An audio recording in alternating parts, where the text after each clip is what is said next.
Hello, ladies and gentlemen. This is Eddie Marcus again, spokesman and advocate of basic human rights for all people. This is that your rights to experience heaven here on earth as a right from the creation is what I advocate for. Now, many of you have heard me say that I've asked the people of the state of Minnesota to make me the next senator from the state of Minnesota, U.S. Senator. And I haven't made it a secret.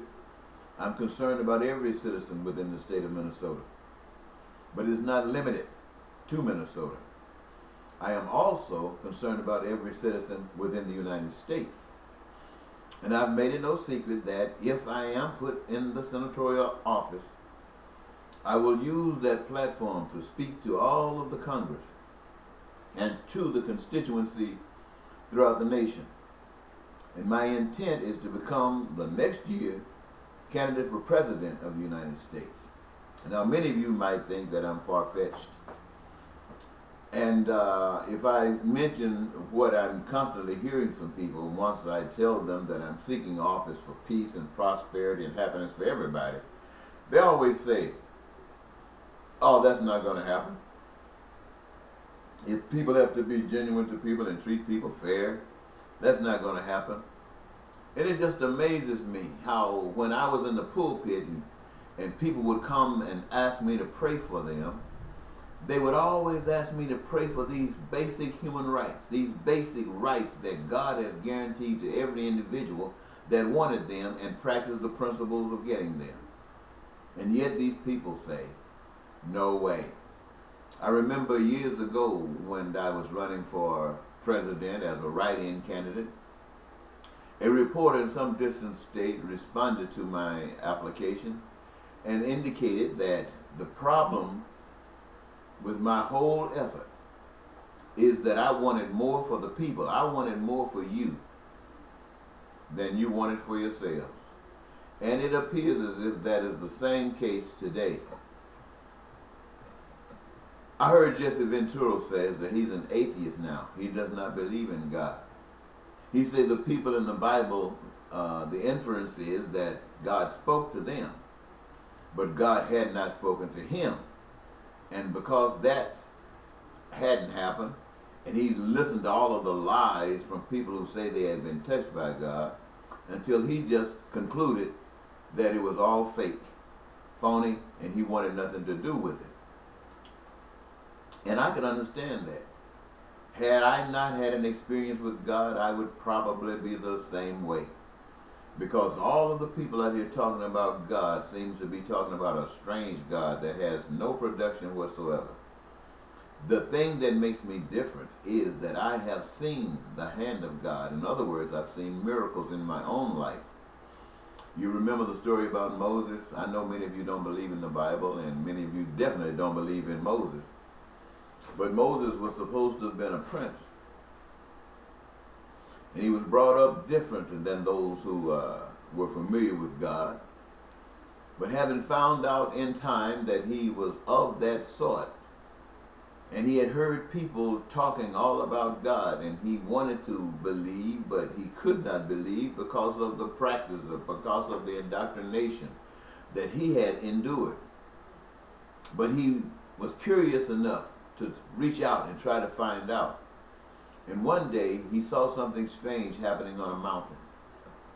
And he decided to go up to that mountain. And having done that, he had an experience that blew his mind. He heard a voice speaking to him. He saw a burning bush right there that would not be consumed. And a voice speaking to his mind, speaking to his heart, speaking to his spirit, telling him things that he had never heard before. That was his opening, the opening of his eyes, so that he could understand God like no other had understood God. And this was because God had chosen and accepted Moses to do a work. Now, not everybody sees God. Some of the stuff is taken on faith. But for those who God has sent out into the wilderness to do a work, God has accepted, God has chosen, and God has qualified that one to go out into the world and take care of God's business. Now, having experienced that miracle, I recognize it as God saying to me, I have given you evidence that Jesse Ventura does not have.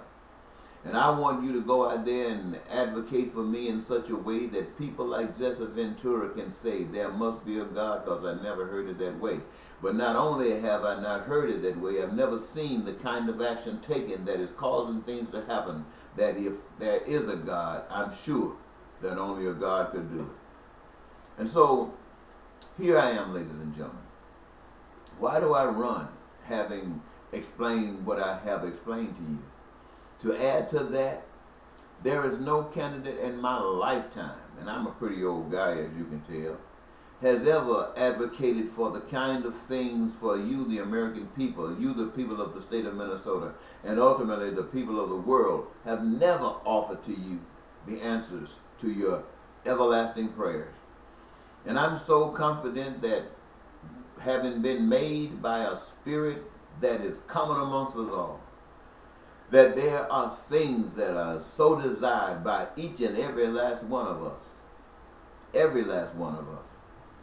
And because of that, the evidence to me is that the wherewithal to provide for every last one of our wishes, our desires, our dream has already been provided. It's in the earth.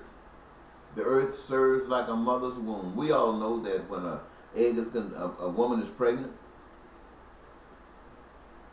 that from day one until the day that baby is birthed, that womb is qualified to take care of that fetus from that beginning stage until it's time to bust loose down that channel and say, I'm free at last, thank God Almighty, I'm free at last. And since we are all humans put here on this earth, and that earth is the womb, like a mother's womb, all of the things that's essential for our survival is in the earth, on the earth, above the earth, seen and unseen. And the ability to know it and to extract from it has been given to each of us as individuals. A gift whereby we could participate while here on this earth, not just here walking around with our heads down like a dummy, but having a career, something that we can do, something to do, and to provide, play our part in that creation of the reservoir of goods and services that are so essential for humanity. That's a great gift from God, and I know this. And so, knowing this, I'm thinking about Trump, and I see how he deceived the people. I'm thinking about any Republican or Democrat. I think about what has happened in the past, and none have ever been able to come to you as I have come to you now. And since I have this vision, since I have this desire, since I have this gift, I'm excited about it, truly excited. And when I hear people say it will never happen, I'm thinking about if those people who say it will never happen played a part in its happening, we would be running like a rushing stream. But be that as it may, it takes nothing away from what I have been given to do. And I'm doing it as I have been given to do it. And whether you receive it or not is dependent upon whether you deserve it or not. If you don't deserve it, you won't do the things to get it. You'll keep on hating and being prejudiced and racist. And all of these things you would continue because you are not worthy of what I speak to you about. Today, I believe it's a national effort. The people are trying to raise money, the security forces of the nation and the cities and the states, by giving people tickets if they don't have their seat belts buckled. They say, click it, a ticket. Now, right outside my door, there's a high school coming around the corner. And all these kids are coming from high school. You got several policemen, whether they're from the city, whether they're from the county, whether they're from the state. And their purpose is to catch these kids with their seat belts unbuckled and give them tickets for that violation. And it amazes me as I look out the windows. I see these guys walking around with guns. I see them thinking that they are power, and yet I see them with bulletproof vests on under their shirts, knowing that they got a dangerous job. And so when I think about and look at them, I have compassion for them. They do have a dangerous job, and so there's something that I want to do, something that we as a people can do to eliminate that danger. In fact, eliminate the necessity for police and anybody with guns. At the same time, when I see blacks and whites being abused by people with guns, whether it's an average Joe citizen or a cop or anyone abusing that citizen because they feel that the gun gives them the right to do so, it blows my mind. And let me also mention that I heard on YouTube or Facebook today a gentleman, I don't know if this was true, I don't know if it was fake, I don't know if it was staged, but the thing of it was, supposedly, as a Democrat, somebody was saying that if you don't give us your guns, like the kids are saying, we want to survive, we want to live, so let's take some action with these guns. This, I don't know what he is or who he is, was saying that the statement was made by a Democrat that if you don't give us your guns, then we're going to have the police to come in and break into your house and take your guns. Well, originally, that's the same reason that the Founding Fathers instituted that law, that amendment to the Constitution, the right to bear arms, so when the police come in there unofficially or when they come in there acting like thugs, you can defend yourselves. But be that as it may, ladies and gentlemen, that is not the proper way. That is not the best way. And it is because the best way can exist is why I seek your support as a write-in. I'm not running on the ballot. I'm not a Republican. I'm not a Democrat because they don't even understand the beauty of life. And I'm not asking you to put me on the ballot because that would either take money or cause you to have to work and get signatures. But as I understand here in the state of Minnesota, that time frame has passed, and so that's impossible. So what you would actually have to do is to listen to what I'm saying today, go back and study the videos that I've produced in the past, and see where my head is at, see what my vision is at, see where my dream is at, and embrace it, and talk about it, and tell your friends about it, tell your co-workers about it, tell those who are unemployed just like you about it. And pick up the phone if you have one, dial and tell them that God has not forgotten you, that God has sent someone that to deliver you from the bondage that you are having to experience every day. Be excited about it. Don't say it can't happen because you know you're going to play a part in making it happen. Now, what is it that would bring and assist in bringing you that peace and that prosperity and that happiness? Well, from my perspective, I see every citizen within the state of Minnesota who is qualified to work. When I say qualified, I'm talking about physically qualified. And if they lack any mental additional support, that the schools are available to them to aid them to be the best that they can be at all times. What is it for? For them to engage themselves in the creative process, to get a career of their desire, of their own choosing. That's what I'm saying for the people of the state of Minnesota. But I also see that for the people within the state of the United States, every last one of them preparing themselves to be qualified to do a job and to be the best at it, and that job choice is yours. To put the people to work, to do as they've always done, extract from the resources that the Lord God Almighty has planted here. And when I say the Lord God Almighty has planted, I'm talking about those things that man had no hand in creating. Man had no hand in creating oil, no hand in creating gas, no hand in creating the other mineral resources that are within the earth, or the electricity, or the other things that are so innumerable that exist. Man had no part in that, but they exist. And we ourselves have proven that we have the talents to recognize, identify, and to understand and take from that and create all of the things like food and clothing and shelter and education and health care. And now, since we've got so many people employed, we're doing it to the extent that the reservoir is just overflowing.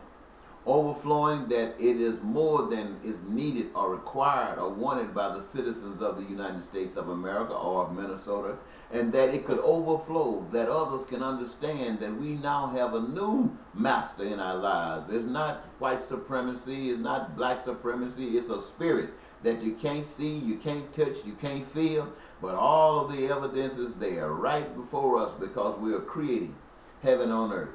No lying, no cheating, no stealing, no killing, no terrorism, and no war, and no poverty. And this, my friends, is the evidence that could get Jesse Ventura on the right path. This is the kind of evidence that will get those who don't believe in the Bible to understand that it is not just a book, it is a way of life that not only those who speak the word, but everybody else must adhere to. Why? Because it's the way of life. Now, when I speak these things to you, I want you to know that this is a vision that I have been given that would say it guarantees to all of those who would practice it. And since I'm talking about a state and I'm talking about a nation, I'm talking about this being the practice of the state, this being the practice of the nation, which means you, the people, in order to be able to be successful in this endeavor, you got to get rid of that dog-eat-dog mentality. You got to start thinking about things as, yes, I am my brother's keeper. Yes, this is my neighbor. And who is your neighbor? Your neighbor is everybody else other than yourself.